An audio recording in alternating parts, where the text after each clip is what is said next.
Ես դες պաշտոնապես ասում եմ, որ մեր եկեղեցիները չուլանացված են, չուլանացված։ Պարոն Բաբաջանյան, կառավարության վերջին նիստում վարչապետը դիտարկում արեց, որ եկեղեցիներում տարբեր իրեր կան, անպետք իրեր, որոնք թույլատնում են կառույցի ազդեցությունն ու նշանակությունը։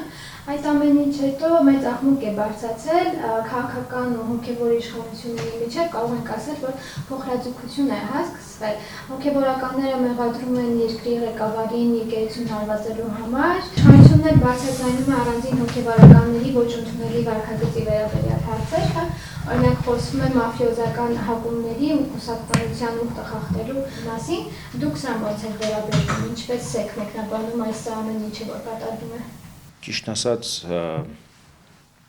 ինձ համար անակնկալ էր այդ հայտարարությունից հետո սկսված զարգացումներին հետևելը։ Ես ամենևին չեմ տեսել վարչապետի խոսքում եկեղեցու դեմ ուղղված խոսք։ Հակառակը, կարծում եմ վարչապետի խոսքում ավելի շատ կար նվիրում եկեղեցուն եւ եկեղեցու այդ վիճակը, բոլորիս հայտնի վիճակը թույլ չտալու։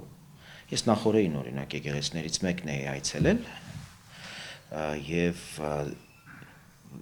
ամենևին զարմանալի չէր, որ օրինակ կանգուն եկեղեցի, գործող եկեղեցի, մոմը վաճառվում էր, եկեղեցու այցելուները կային, բայց անխնա այսպես հատվածներ կային եկեղեցում, որոնք առնվազն հեռու չէին վարչապետի բնորոշումից։ Բայց ես չեմ ուզում, որ մենք մնանք վարչապետի խոսքի եւ դրա շարունակություն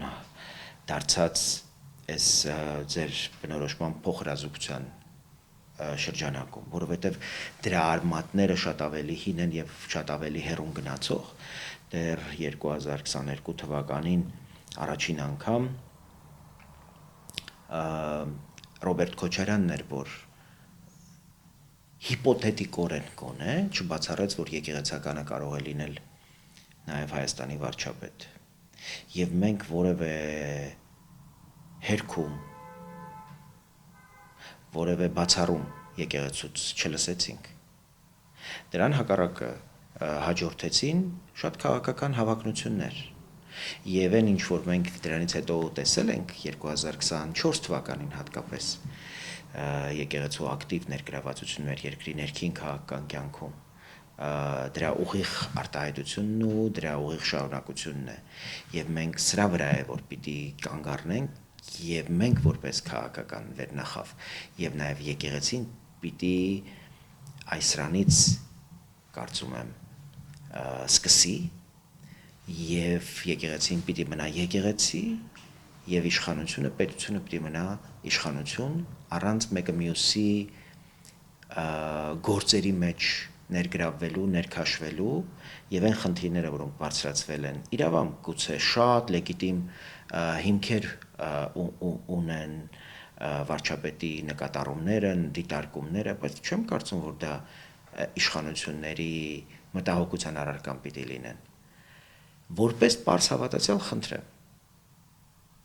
Բայց վարչապետը պիտի առնվազն իր գրառումներում հիշեցնի, որ ինքը այդտեղ Հայաստանի վարչապետը չէ։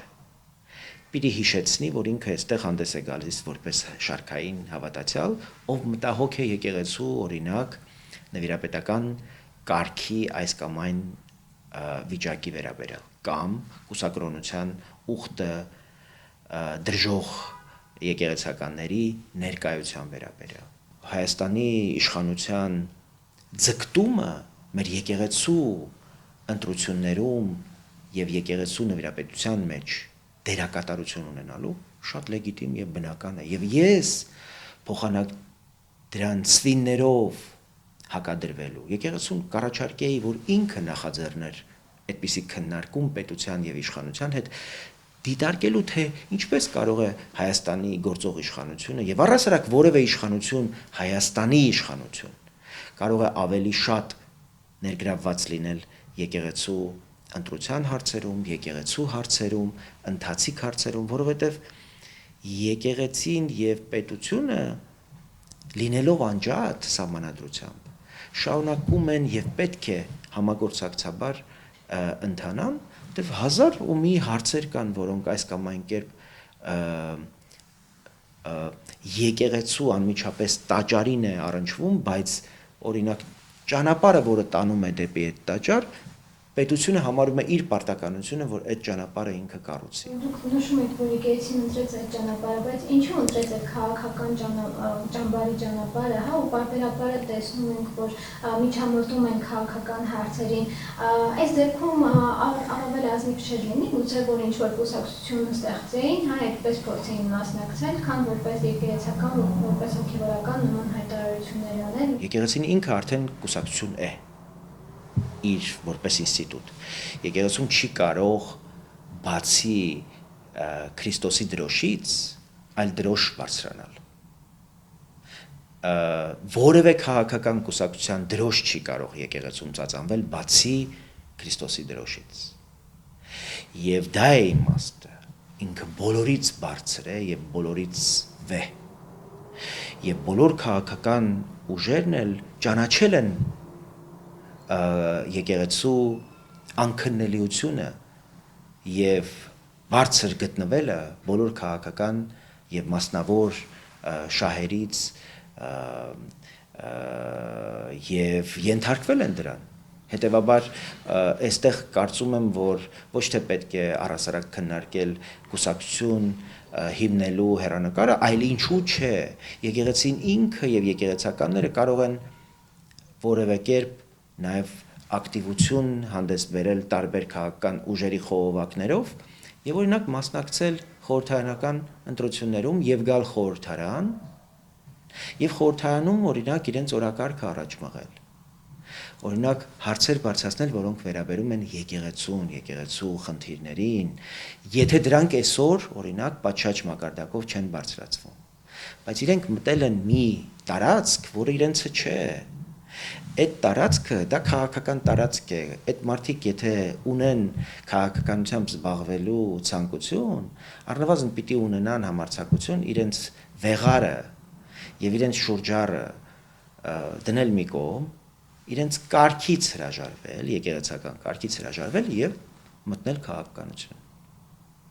Եվ ես չպիտի իմ որպես քաղաքական գործիչ խոսքում եւ աշխատանքում եւ գործունեության մեջ որևէ կերպ կաշկանդված լինեմ, օրինակ հակադարձելու Միքայել Սրբազանին կամ Բագրատ Գալստանյանին, նրանով որ նրանք հոգեորականներ են։ Կներեք, դուք մտել եք իմ տարածք։ Իմ տարածքում իմ կանոններն են։ Եթե դուք իմ տարածքում ուզում եք ինձ հետ հակադրվել, ուրեմն պատրաստ եղեք ինձնից լսել խոսք, որը կարող է եւ չի պատշաճում մեկին, ով հոգեվորական է եւ եկեղեցական։ Կամ հրաժարվեք ձեր վեղարներից, եկեք իրար հետ որպես քաղաքական սուբյեկտներ իրար հետ հարաբերվենք, կամ դուք անելիք չունեք այս տարածքում։ Որտեւ ես չեմ պատրաստվում դառնալ հոգեվորական, որ ձեզ հետ հավասարը հավասարի ուրեմն նման հարաբերվեմ։ Հետեւաբար որևէ կերպ այդտեղ լուծում չեմ տեսնում։ Լուծումը մեկն է, մենք պիտի այդ հասունությունն ու խոհեմությունը գտնենք մեր մեջ, որպեսզի իշխանությունը եւ քաղաքական վերնախավը մնա իր բարձրության վրա, եկեղեցին էլ ես հույս ունեմ, որ մայրաթոռը կմնա իր լուր, այսպես կեցվածքի մեջ եւ չի փորձի ավելի սրել իրավիճակը, ավելի յուղ լցնել ստեղծված իրավիճակին, փոխանակ դրա, կարծում եմ, վեհապարը ինքը պիտի միջոցներ գտնի, ճանապարհներ փնտրի ներքին համերաշխության, ներքին համախոհություն գտնելու մեր ժողովրդի բոլոր հատվածների միջև։ Ես մեջբերեմ Մարմարաշենի Հովության հոգևոր հովիվ Տեր Փարեն Քահանա Պետրոսյանի հայտարարությունը, որ ասում է, թե ամենայն խոստությամբ հսկելու եւ հետևելու է ամեն մեկի մուտքը եկեղեցիներ եւ քննելու է անձը, հավատքի չափը եւ քրիստոնյայի կարգավիճակը։ Այսինքն միթե հոգևորականները կարող են որոշել, թե ով պետք է մտնել եկեղեցի, ով ոչ, եւ հոգևորականների այս վարքագիծը չի վկայում նրա մասին, որ իրենք տարանջատում են մտցնում հասարակության տարբեր շերտերի միջև։ Ես հույս ունեմ, որ այդ եկեղեցու թեմի առաջնորդը անհապաղ միջոցներ ձեռք կառնի եւ կրկին չեմ ուզի, որպեսի մենք նաև մեր հայեցողությամբ հաշվեհարդար տեսնելու քայլեր ձեռնարկենք կամ թույլ տանք, որպեսի որևէ մեկը մեզանից գնա եւ հաշիվ պահանջի այդ հոգեվորականից։ Որևէ կերպ ընդունելի չէ, որ հոգեվորականը նախ մտնի այդ տիրույթ եւ որոշի թե ով կարող է եկեղեցի մտնել կամ եկեղեցու շրջապատում հայտնվել։ Դա ուղղակի կարող է շատ վատ հետևանքներ ունենալ նույն այդ հոգեվորականի համար։ Ես հույս ունեմ, որ նաև այն զարգացումները, որ նախորդին տեղի են ունեցել այդ եկեղեցու եւ եկեղեցականի հետ, առնվազն այնքան խոհեմություն կառաջացնեն այդ թեմի առաջնորդի մոտ, որ նա ուղղակի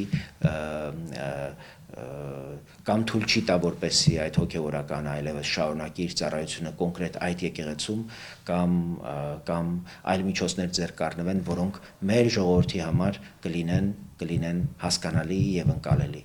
Որևէ եկեղեցական չի կարող որոշել որևէ պարագայում որևէ այս կամ այն եկեղեցու հավատացյալը կամ անհավատը կարող է այդ տարածք մտնել եւ այդ եկեղեցում իր աղոթքն անել, թե ոչ։ Վարչապետը նաև իր մեկ այլ գրառմամբ նկատել էր Միքայել Աջապայանի հայտարարությունը առանց կնոջ մեկ ամիս ապրելու անհնարինությունը, նշել էր, որ դա տարածված վարվելակարգ է եպիսկոպոսաց դասի համար, ու այնտեղ նշել էր, որ դա չի կարող տեղի ունենալ առանց Գարեգին B. կաթողիկոսի իմացության եւ թույլտվության։ Հակառակ դեպքում Աջապայանը եւ մյուսները վաղուց կարգավորի զարված կլինեն։ Դուք ինչպես կմեկնաբանեք Աջապայանի այդ հայտարարությունները եւ վարչապետի դիտարկումները։ Որպես նախկին ճեմարանական հավատացնում եմ, որ ես շատ ավելին գիտեմ, քան վարչապետը նույնիսկ գիտի։ Բայց հեռու եմ այն մտքից, որ մենք հրապարակային այս քննարկումներով կարող ենք կուսակրոնության կամ բարևարկության հարց լուծել եկեղեցու ներսում։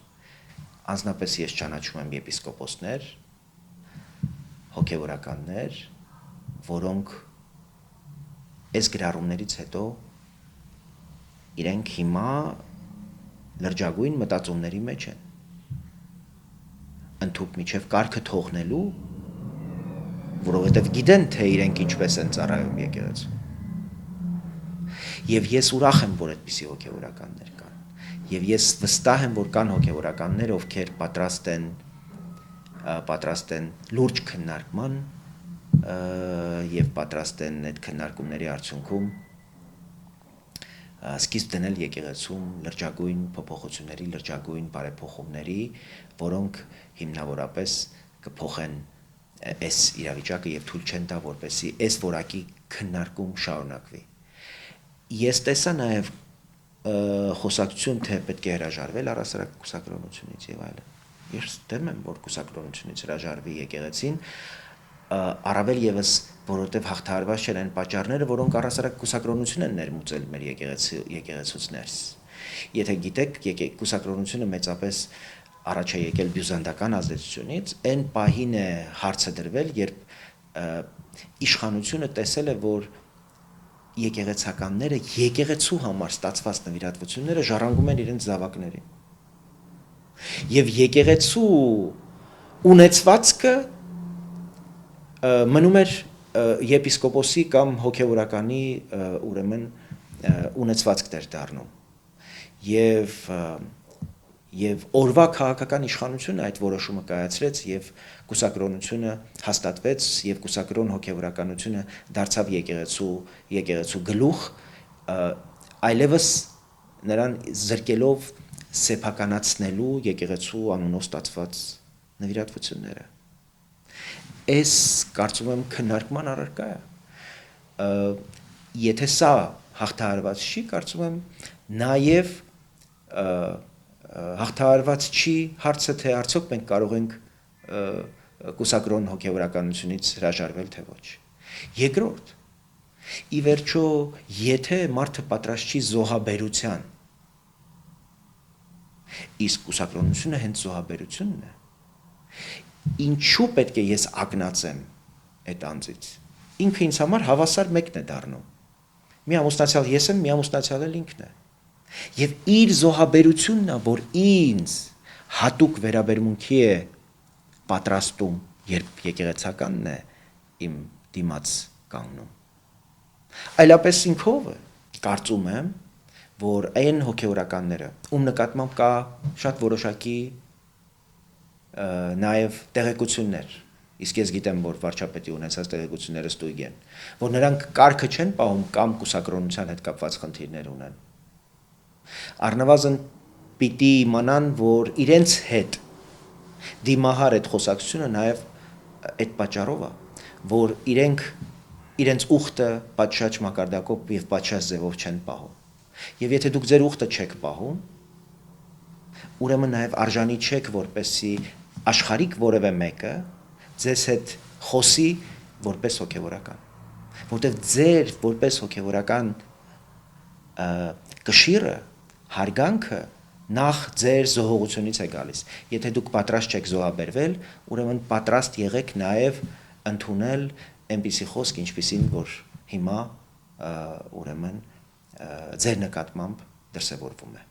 Պարոն Բաբաջանյան, վարչապետը հայտարարել է, որ Հայաստանի Հանրապետությունը պետք է վճռորոշ ձայն ունենա ամենայն հայոց կաթողիկոսի ընտրության հարցում։ Նա նաև նշել էր, որ կաթողիկոսի թեկնածուները պետք է անցնեն բարեվարկության ստուգում եւ այս հարցը մեկընդմիշտ պետք է լուծել։ Գործող սահմանադրությունը տալիս է այդ հնարավորությունը եւ դուք ինչպես եք պատկերացնում եկեղեցու ինքնամաքրման գործընթացը։ Ինչ խնդիր կա, որ վերջապես հայկական պետականության այս պայմաններում Հայաստանի իշխանությունը ցանկանա ավելի մեծ դերակատարություն ունենալ հայոց հայրապետի ընտրության հարցում։ Կարծում եմ այդ իրավունքը շատ բնական է եւ շատ պիտի ուզեի, որպեսզի եկեղեցին ինքը միջոցներ գտներ, օրինակ ազգային եկեղեցական ժողովի կազմավորման ընթացքում առանձնահատուկ մեծ դերակատարություն վերապահել Հայաստանի իշխանություններին կամ Հայաստանի քաղաքական հասարակական վերնախավին։ Ես կարծում եմ, որ այդպիսի քննարկումները շատ օգտակար կլինեին, օրենսդրության հետ որևէ հակասություն չկա, կարծում եմ, որ Հայաստանի սահմանադրության մեջ հայ եկեղեցուն վերապահված այդ առանձնաշնորհյալ կարգավիճակը ամբողջովին թույլ է տալիս, որպեսզի Հայաստանի իշխանությունները եւ քաղաքական վերնախավը առասարակ գործուն ակտիվ դերակատարություն ունենա ոչ միայն վեհապարի ընտրության, այլև ընդհանրապես եկեղեցական կարգի եւ եկեղեցական կյանքի հետագա կարևոր որոշումներում։ Պարոն Բաբաջանյան, բայց ձեր ասածը հնարավոր է ներկայիս գործող իշխանության եւ գործող հոգեվոր դասի միջեւ, թե պետք է անձերի փոփոխություն լինի։ Հակառակը կարծում եմ հենց գործող իշխանության եւ գործող նաեւ եկեղեցական վերնախավը իրենց մոտեցումներում, իրենց պատկերացումներում ամբողջությամբ համապատասխանում են դրան։ Ես խորապես գիտեմ, թե Նիկոլ Փաշինյանը ինչ որակի հավատացյալ է եւ ինչպիսի հետևորդ է հայ առաքելական եկեղեցու։ Եվ վստահ եմ, որ ընդառաջ որևէ քայլ ամբողջ իշխանությունը կարող է փոխել վերաբերմունքը հանդեպ եկեղեցու։ Եվ եկեղեցում գիտեմ նաև, թե ինչպես են վերաբերում եւ ինչպես են ճանաչում նաև Հայաստանի իշխանության տարբեր ներկայացուցիչներին որպես հայ եկեղեցու նվիրյալ զավակներ։ Եվ սա կարծում եմ ելման կետ է, որպեսզի մենք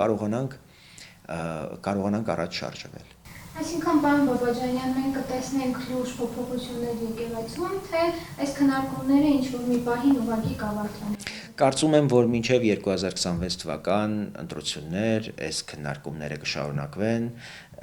մերթընդմերթ դրանք կսաստկանան, կնվազեն, բայց ակնհայտ է մի բան, որ եկեղեցին մաս է կազմում Հայաստանի իշխանությունների դեմ տարվող ներքին եւ արտաքին ամբողջ այս գործընթացների։ Եվ եկեղեցին հրապարակավ հայտարարել այդ մասին։ Դեռ 2020 թվականի նոյեմբերից հետո, երբ ընդդիմությունը միասնական, այսպես բոլոր մտավորական ինստիտուտների ուրեմն համախումբ պահանջով դրել էին վարչապետի հեռացման հարցը, եկեղեցին այնտեղ էր։ Իդեպ եւ Արամ Կաթողիկոսը եւ Գարեգին II-ն էր պահանջում Հայաստանի վարչապետի հրաժարականը։ Այդ օրվանից եկեղեցին արդեն իրեն մաս է դարձրել քաղաքական գործընթացների եւ հուսալ, որ այս խոսակցությունը սոսկ եկեղեցական հարց է եւ եկեղեցու կուսակրոնության հարցերը շոշափում միամտություն է։ Այս շատ խորը քաղաքական, արտաքին քաղաքական համատեքստ ունեցող հարցեր են,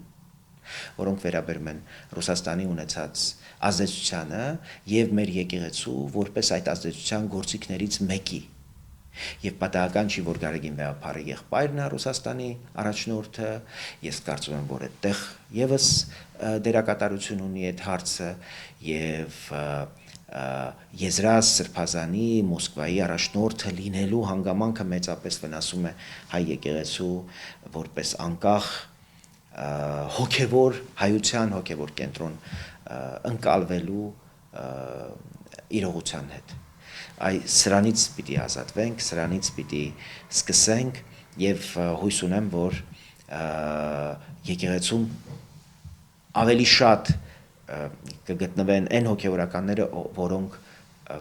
դեմ կլինեն եկեղեցու ավելի ու ավելի շատ ներգրավմանը քաղաքական process-ներին, որովհետեւ առաջիկայում սպասվում է հուժկու քաղաքական process-ների, այսպես եւ գործընթացների ալիք եւ ես շատ պիտի ուզեի, որ եկեղեցին իրեն դուրս դներ այդ գործընթացներից, թողեր